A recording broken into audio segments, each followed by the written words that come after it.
It's about his house. And he kept on insisting.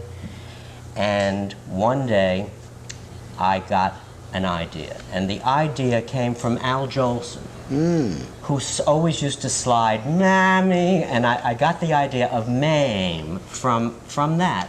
Just because it was a Southern satire, and I got the idea of the slide. When I decided to use 2 syllables for the one word, it all came to life, and I wrote the song in 20 minutes.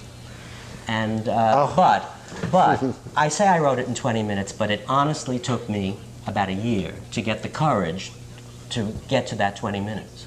And then, you know, the rest was a miracle, because it happened again. You know, everybody recorded it, and became the theme of the show, and it was a blessing. But it really was very difficult to get to that creative period with that song. And when you began to write, like Milk and Honey, I remember that you actually went to Israel to study the melodies of the land and to immerse yourself in that particular idiom. What actually happened? Did you draw upon the melodies of the land? Well, you're hitting all the difficult ones. That was that was also a tremendous problem for me, because when I got to Israel, I heard American rock and roll. I heard some Arabic wailing. I heard everything but what I thought Israeli music, you know, was supposed to sound like. So I had to create a sound that I thought the American public would buy as Israeli music. And I went to the Polish-Russian chartists. I went to this sort of thing,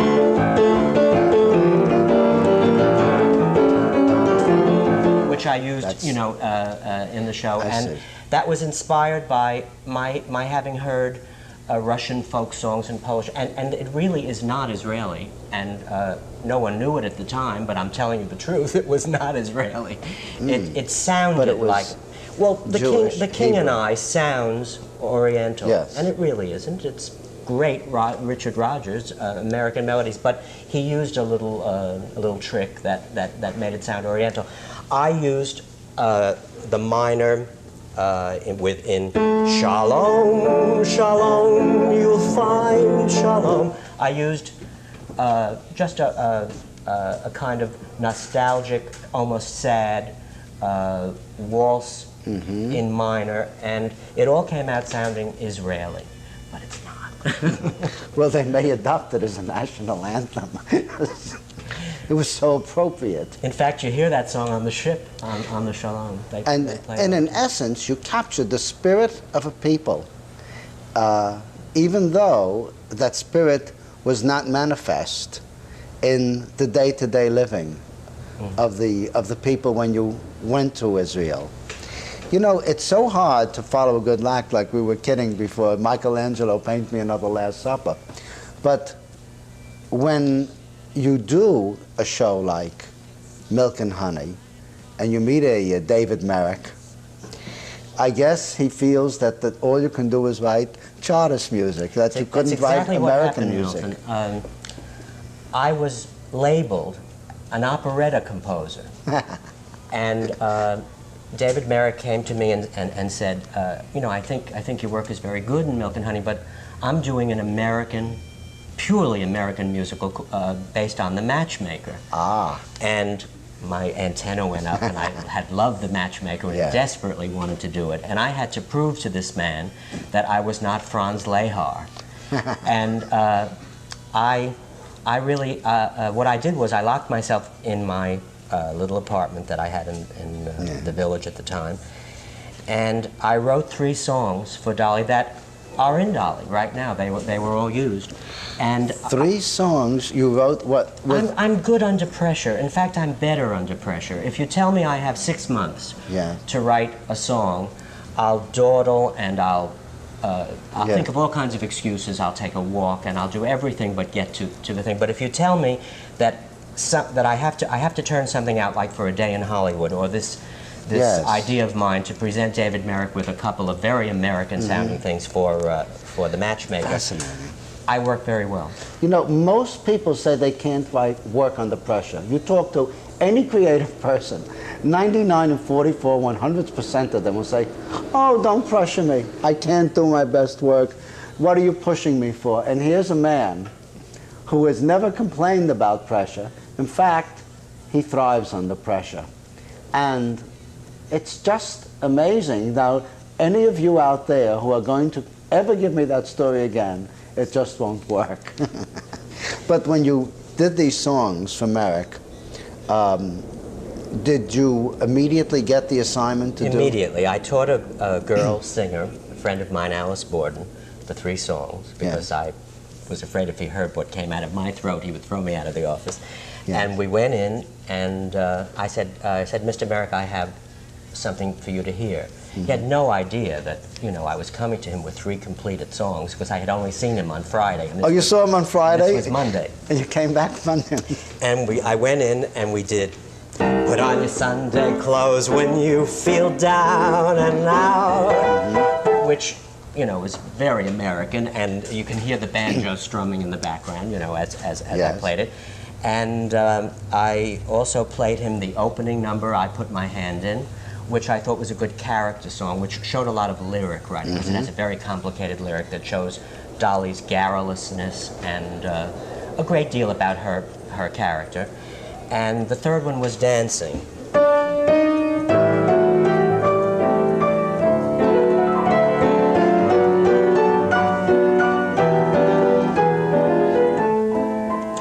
Which again, I wanted to do a waltz. I wanted to do something with a more romantic flavor, and I presented these 3 songs. But you didn't present Dolly. No, it hadn't been written yet. Resistance. That was the 4th one I wrote. Amazing. So many women sang Dolly.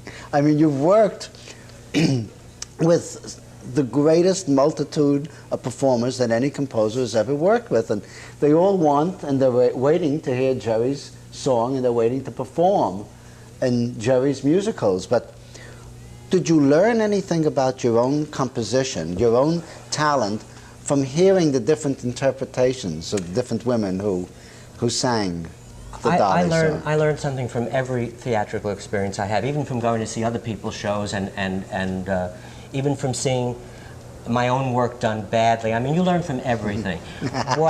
Was it ever done badly? Oh, sure. Can you tell me? No, of course not. Well, it's a secret. All right. But I'll tell you what I did learn, that you must write for a character rather than for a star. I see. The reason that Dolly worked in so many different people's mouths is that it was written for Dolly Levi and not for Carol Channing, and not for Pearl Bailey, and not for Ethel Merman, and not for Barbra Streisand. Now, there are 4 very different ladies. Yes. They all were wonderful. Absolutely wonderful, and they all brought something of their own to it, but the basic structure of that work is right for Dolly Levi. It's about this chatterbox, matchmaker, well, we all know what Dolly is. She's so many things, but it was written for that character, that larger-than-life lady. And then, in the mouth of Pearl Bailey, it came out one thing, and in the mouth of Carol Channing, it came out another.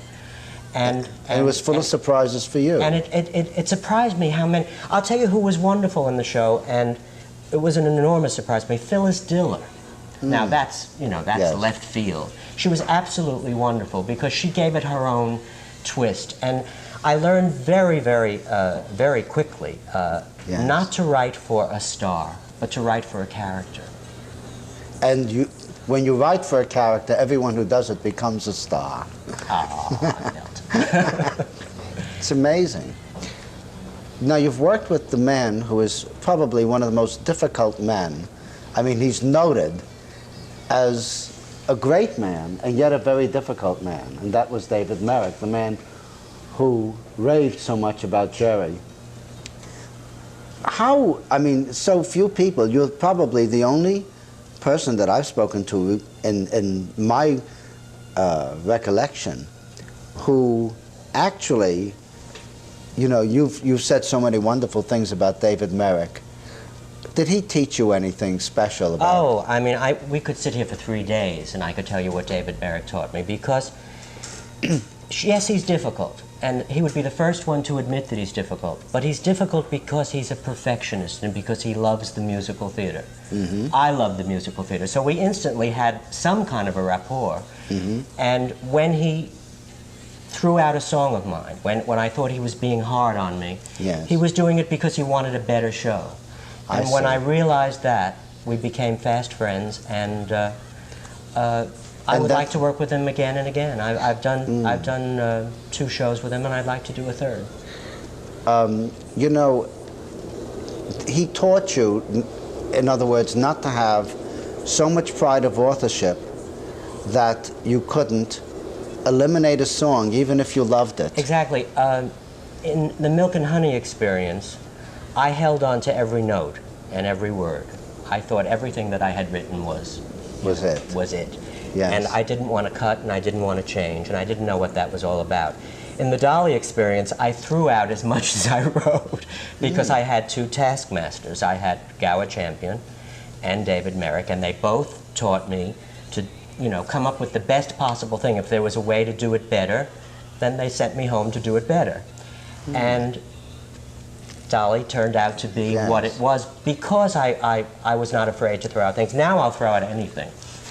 Did any of the performers of Dolly, is there anyone that you had as a favorite or an interpretation that... Now, no, that's if I hard. told you I liked Which one child lady do you better, love do you know that my life would not be worth anything tomorrow morning? I love them all. Is there any woman that you haven't worked with? I mean, look at, I just want you to know a list of the people that Jerry has worked with in this business. Angela Lansbury, Carol Channing, Ginger Rogers, Lisa Kirk, Lucille Ball, Bernadette Peters, Mimi Benzel, Pearl Bailey, Ethel Merman, Mary Martin, Barbara Streisand, Eileen Brennan, Molly Picon. Is there anyone you haven't worked with that you would like to work with? So many people that we'll be here for another 3 days. I'd love to work with a lady you had on your show, Dolores Gray. I think she's a wonderful singer. I'd like to work with She Gwen adores Verdon. you. I'd Yes. like to work with. It goes on and on. Is there any show that you would like to work with, or work on, that if I said, Jerry, I'm going to give you an unlimited budget here, I would like you to pick a script or a book, and I'd like you to create a show for me. Would you have any preference? I'm going to tell you a secret. It's a heartache secret, but I'm going to tell it to you. I went to see a film last year. Yes. And I said, that's my new musical. And I had a meeting with the producer, and he was very excited that I wanted to do it, and I'm not going to do it because he has chosen someone else. And it really has upset me because I wanted to do it so badly, and that was La Cage aux Folles. Can you see that as a musical? It upsets me. It's the only thing. Oh, you would. The only thing in 20 years of being in this business that I have wanted to do that I am not going to have the chance to do. But even that, you have to take a deep breath and you go on and you do something else. I wish them well with La Cage aux Folles. Oh, I do too. It deserves the very best. You know. You'll learn. You and I will go opening night and we'll make a lot of noise. Jerry, if you wanted to go down as in the halls of music for a special concept and composition, which of all your songs would best illustrate your particular concepts of composition and of style? Now that's a hard question. Oh, that's a very hard question. A few things come to mind. Yes. If he walked into my life from Mame, comes to mind. Beautiful. Yes. Because, all right, because it really explains what I'm about, almost more than anything I've ever written. It was written to extend dialogue. It was written to replace 3 pages of dialogue. Yes. In other words, it was written first and foremost to tell a story. It tells how Mame looked back on her life with Patrick and said, my God, maybe I didn't do the right thing. Would I make the same mistakes if I had it to do all over again? It's a very human, what every parent asks. and very identifiable emotion. It was written first for that moment in the show. And my first instinct with the song was to write a very special piece of material that would never become a popular song or a commercial song. But the old songwriter in me surfaced, and I wrote a song that Edie Gourmet took, did not change one word of, Yes. and made into a torch song. It's my favorite record, by the way, of anything that's ever been recorded about it. And half of the world still thinks that that is a torch song written about a woman singing about a man, not written about an ant singing about a little boy. That's the dimension and the brilliance of what Jerry Herman produces. It's amazing. So there I wrote something that was really an integral part of the show, and stepped out of the show and became, you know, she won a Grammy for it. And I love that song very much because it worked on both levels. It's not always easy, you know, or possible to do that, but when you can work on two levels like that, you it know, thrills me. it's also fascinating how one song can eliminate 5 pages of dialogue. Is that one of your objectives in the song, to progress the action of the Yes, music? it's a major goal. There are some emotions that are better sung than spoken. It's that simple. It's better to go, would I make the same mistakes if he walked into my life? It's more emotional, and it has much more tenderness than saying those words would ever accomplish. Could you play it for us a little bit?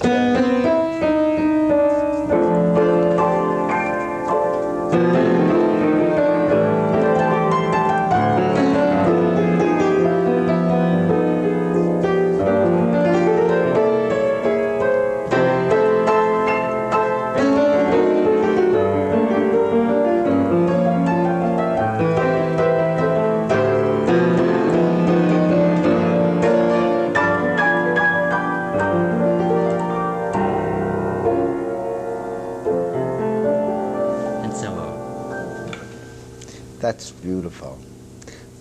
Was this a very difficult song for you? Did you ponder over this a great deal? Yes, I walked the beach at the Pines for many, many, many days before that happened, yeah. And a subsequent program, in fact, we're going to have Jerry back with us again shortly. We're going to talk a little bit more about the inspirations in Jerry's life and about some of the other aspects of creativity that he has to teach the world.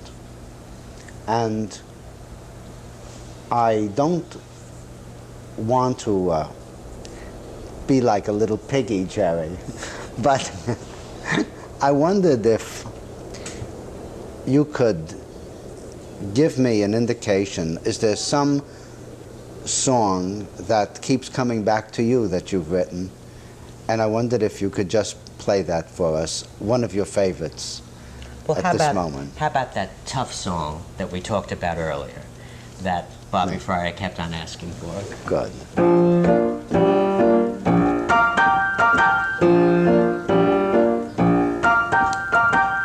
You coax the blues right out of the horn, Mame. You charm the husk right off of the corn, Mame. You've got those banjo strumming and popes. See, I forgot the words. But anyhow, that's how it goes.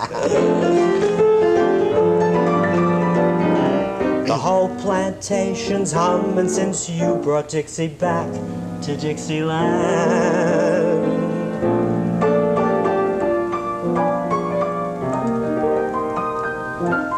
Thank you, Jerry.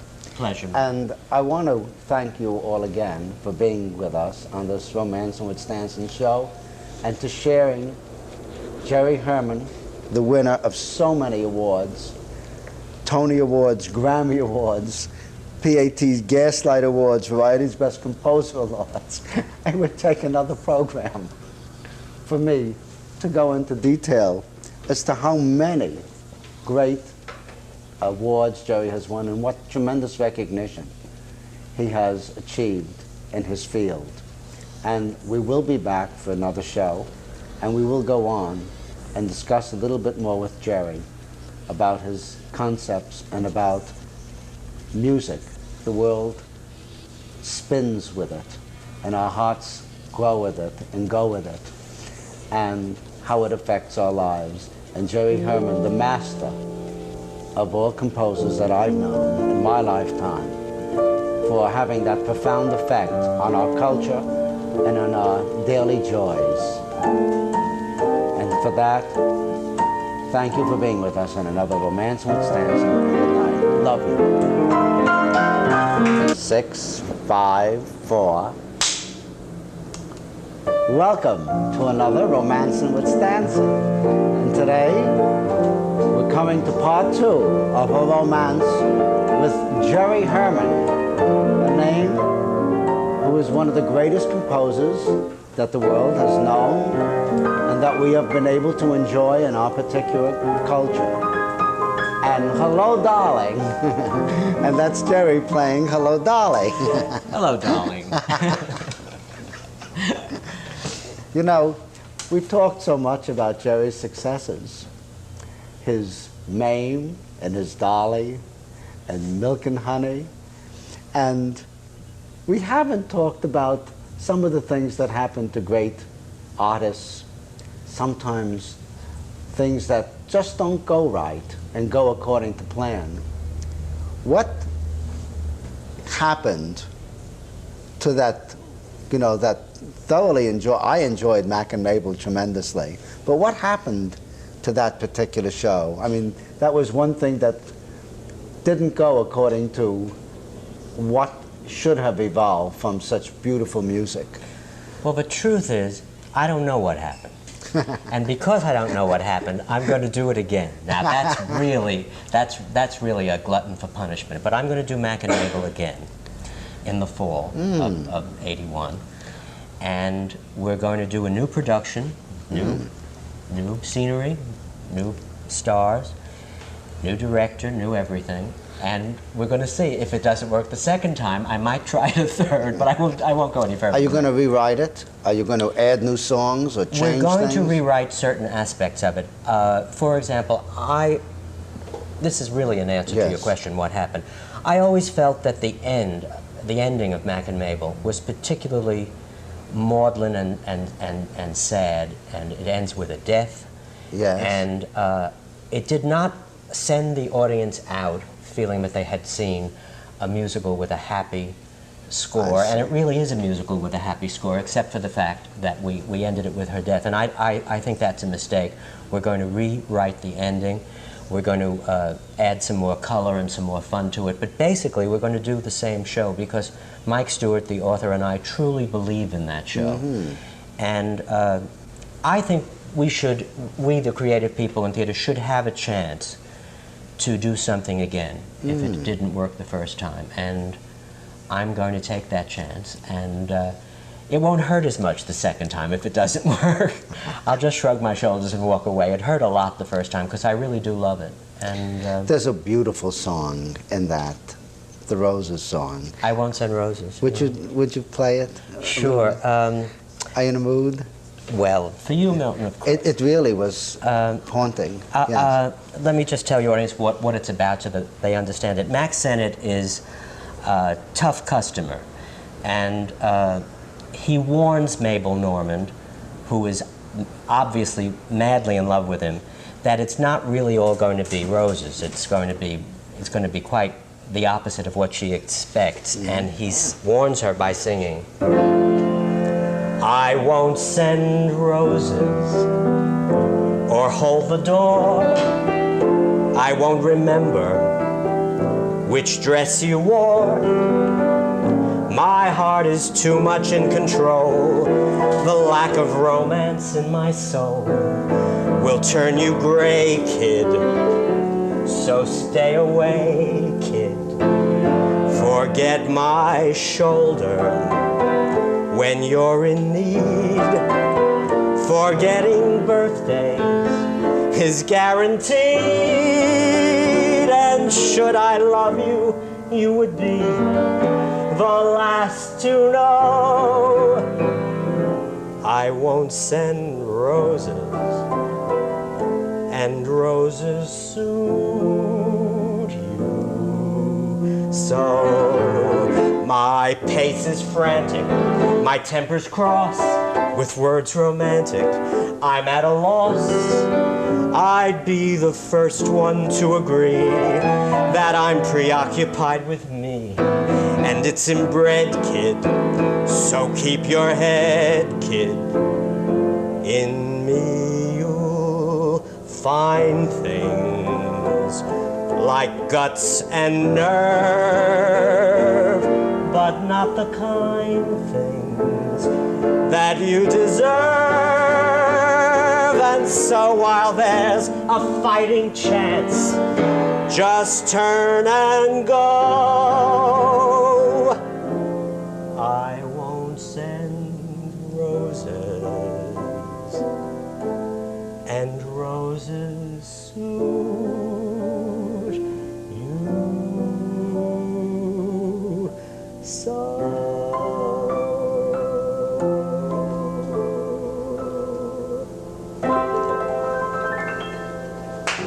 That's beautiful. That's beautiful. And of course, that shows the audience that Mack is in love with her, even though he protests. And at that point, the audience falls in love with Jerry Herman. That really will. Who's going to produce it? Have you chosen a producer? We are talking to several producers right now about it. There's lots of interest in it because Yes. it has become kind of a cult show. The album is no longer available, so everybody's borrowing albums and Yes. taping it. And it's interesting how a show can have a life of its own, even though it didn't run very long. It only ran about 6 months, and you know, after the crazy runs that my other shows had, that was really a failure. But it continues to live, and I continue to hear the songs, and next fall maybe it'll have a nice, healthy new life. What's unusual about it, it's different than all of your other musicals, is that the plot revolves around a man being the great protagonist here instead of a woman. And you had Robert Preston doing it. Yes, and he was quite wonderful too. Do you feel that that had anything to do with possibly the audience reaction? No, not at all, because Milk and Honey was really a show about the Robert Weedy character was really the most important character in that show. So I don't feel that I only have to write shows about women. I prefer writing about women. I think they're more exciting and more theatrical and more... Hear, hear! And I will probably write 10 more shows about females. But Mabel Normand had an important part in Mack and Mabel, so it really is a shared co-star vehicle. Is there any particular leading man? I mean, you've worked with every leading woman.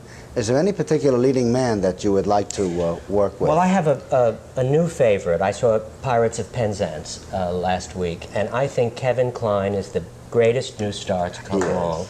And That's right. I would love to do a show for Kevin Kline. In fact, he would be a great Mack Sennett. Kevin, if you're listening.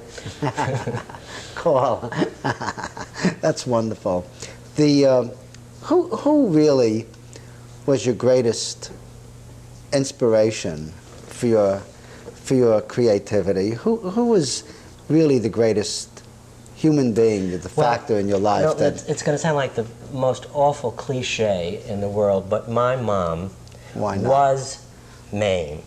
She was glamorous and beautiful and fun, and she sang and played the piano and was just everything that you'd ever want your mother to be. And she sensed in me as a little boy, a talent, and she gave me that encouragement that I needed. And she really was the most inspiring thing that ever happened to me. Did she ever tell you, practice or you won't be good? No, you won't get the Carnegie Hall? She told me the opposite. She told me to play because it was fun. And she would sit with me, and we would play duets. And when I was 5 years old, the piano meant fun to me.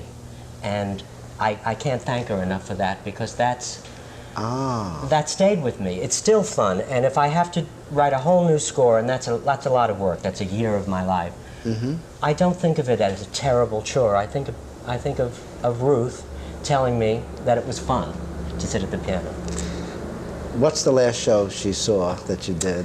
Unfortunately, she never saw a Broadway show of mine. She only saw, she died when she was 44, so she only saw my off-Broadway work. I see. But she knows. She knows, yes. Vincent McGone, who's a great psychic, was on this program, and he said, everyone has a guardian angel. There's no one in this world who has no one, who does not have someone behind them that is talking to them and teaching them and loving them and urging them on and is with them constantly. And I suspect that maybe Ruth, occasionally you hear her voice and she's with you. Oh, she certainly is. And I think of her with just joy. You know, what is very strange about creativity is that when someone writes something or does something that strikes a respondent chord in so many multitudes in humanity, it's almost as if that person sees what we are. They see us almost psychically and spiritually and reach us that universality in mankind. They cut away all the separateness in mankind and create something that everyone can move to and sing to. And I suspect, although Jerry has never discussed it with me, that there's something in Jerry that is phenomenally psychic and powerful, so that he can tap into the universe and bring some of these great vibrations and melodies to all of us. And that's a great gift. Have you ever felt anything along these lines, or does it embarrass you? It's difficult to talk about, but have you felt something along the lines? On a lighter note, but right along with that, I think reaching another human being is at the heart of what I do. My favorite piece of mail, fan mail that I have ever received, came from a lady who lives in Nebraska, and she sent it to ASCAP, and ASCAP sent it to me. And she wrote that every morning when she wakes up and she sees the messy kitchen and she realizes that she has to do the wash for 4 children and all the icky, ordinary chores that you have to do all day, she puts "We Need a Little Christmas" from Mame on her stereo, and she dances through the day. It was so beautifully written that it touched me more than any letter I've ever received, and I think touching people is really what it's all about. It's not just writing songs, it's writing songs that will hit somebody's heart. And if it makes a lady's day easier in Nebraska, I've done something very nice. You're a healer, in a way. It's great. Well, has any young composer ever come over to you and said, "Mr. Herman, what can I do to be as successful as you are?" How about once a week? And it's a very difficult thing to answer, because what I did was to write and write and write and force people to listen to my songs. I would go into producers' offices when I was, in my early 20s, and they would not be the least interested in even listening, because, Kermit Bloomgarden, brilliant producer, once said to me, "Even if I like what you have in that briefcase, can I trust you with $1 million Broadway musical?" And I couldn't say, "Of course you could trust me with it," because I was a kid and I understood what he was saying. But I forced those songs to be heard. I went into a little nightclub in Greenwich Village, and I forced the owner to listen to some songs that I had. Well, you'd say, "Sit down, I want you to hear." I said, "Sit down, I just want you to hear this. It'll only cost about $15,000 to put on this whole show." And he did it. and it was called Parade, and it was my first show. And so my advice to young people is to write and to make yourself be heard. Just walk the streets and sing your songs with a sandwich board, but make yourself be heard. Great. You know, Jerry has other talents which he rarely discusses because everyone is concentrating on his music, but he has phenomenal design talents that he's exercised in creating his own home, for example, in Fire Island Pines, where he is a noted and loved member of the community. And he has also designed a home on 10th Street, formerly the home of Edwin Albee, and I know that you did a co-op on Central Park West, and it's. I think that someday someone should just bring out a little book of Jerry Herman's designs, because I've been in his home in Fire Island, and it is so comfortable, almost cute. It's just delightful. The environment that he creates in every artistic form is rather inspirational. Are you going to go back? Are you going to be able to spend time here in the East now and be in... oh, yes. I'm going to spend time in Fire Island? I'm going to start a new musical with Lawrence and Lee, with whom I wrote Mame and Dear World. Yes. And we're going to embark on a 2-year project. It's an original. 2-year project. Each one takes about 2 years. Can I ask the subject? It's too new. I don't want it's you to really an assume. embryo. All right. But it's an original, and we're going to launch that in 1982 or 1983. Oh my God, it seems like a long time away. You'll be 39 by that time. Milk and Honey was my kindergarten class play, everybody. You know, I've known so many people who've known Jerry, and the same time I've known Jerry, there is not one person who's ever worked with Jerry who don't say he's absolutely precious and delightful and stimulating and kind. In fact, you can get almost too kind. Sometimes I suspect when Jerry wants to work and a friend comes over, it's very hard for him to say no to anyone. That's a secret of Jerry.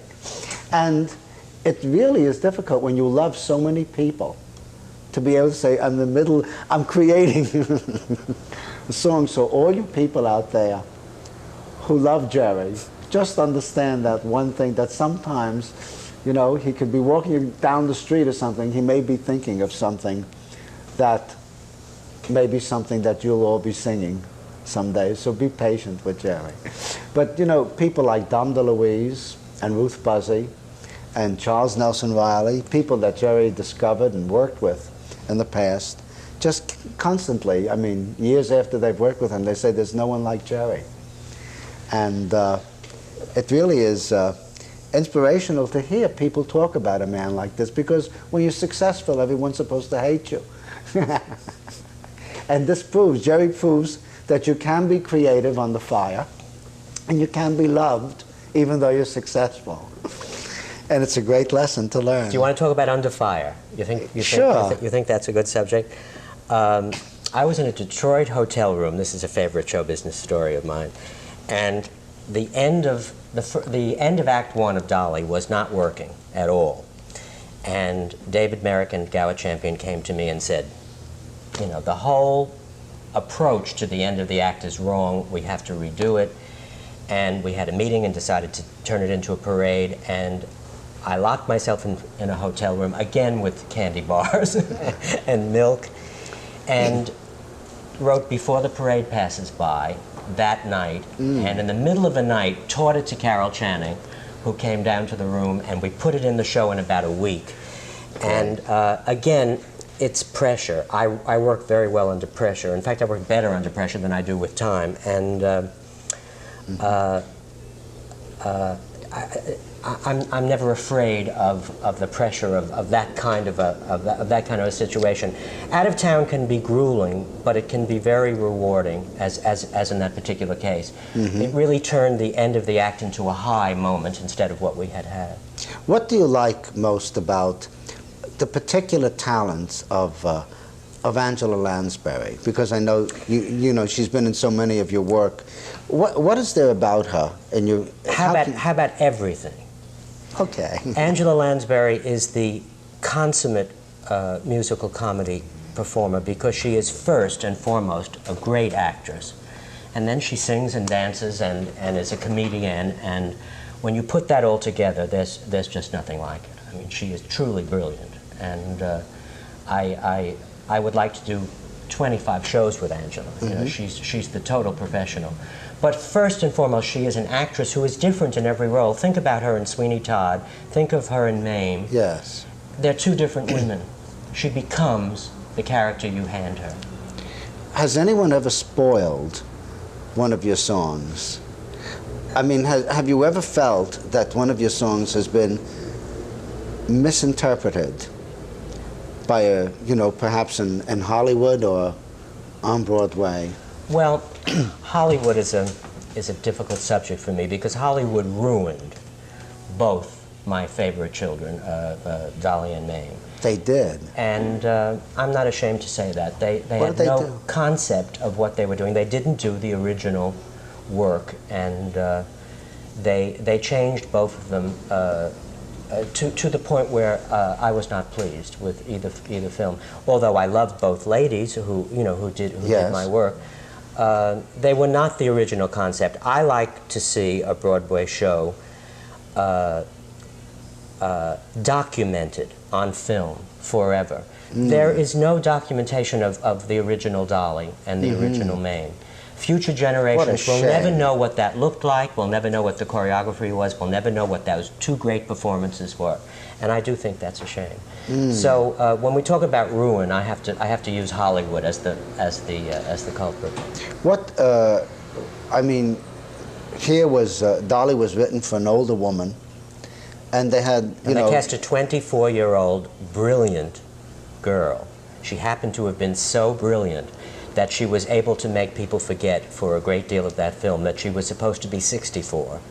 And she sang the song Before the Parade Passes By, which is, to me, the heart of the story of the matchmaker, so excitingly that you forgot that she was an attractive young girl who had lots of parades, that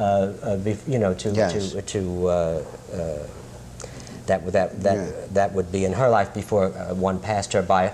However, that's the kind of thinking that Hollywood has imposed on my work. You know, just wrong casting. And they wouldn't let you rewrite the songs to match her own particular personality. Well, they didn't want anything else but the original score, and I didn't want to do. I didn't want a version of Dolly with other songs in it. You know? I see. So. And someone like, what do you like most about someone like, I mean, Carol Channing, your first Dolly?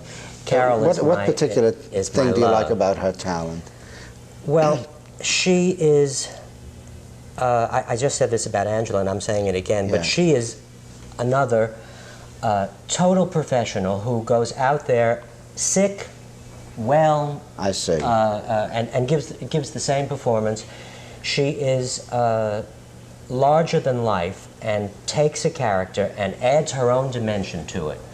Now, Dolly is a larger than life character and works very well with a lot of ladies whose names I won't mention who don't have that larger than life thing. But when it becomes Carol Channing's, she makes it truly exciting and truly unique. She's a unique performer. You know, everyone keeps asking Jerry to play Dolly. And I wondered if you would just do us all a favor and play Dolly as you wrote it. All right. I'll do an unusual version of it for you, the way I like it. All right. Hello, Dolly. Well, hello, Dolly. It's so nice to have you back where you belong. You're looking swell, Dolly, I can tell. Dolly, you're still glowing, you're still growing, you're still going strong. I feel the room swaying for the band's playing one of your old favorite songs. from way back when. So, golly gee, fellas, find me a vacant bee, fellas. Dolly will never go away again.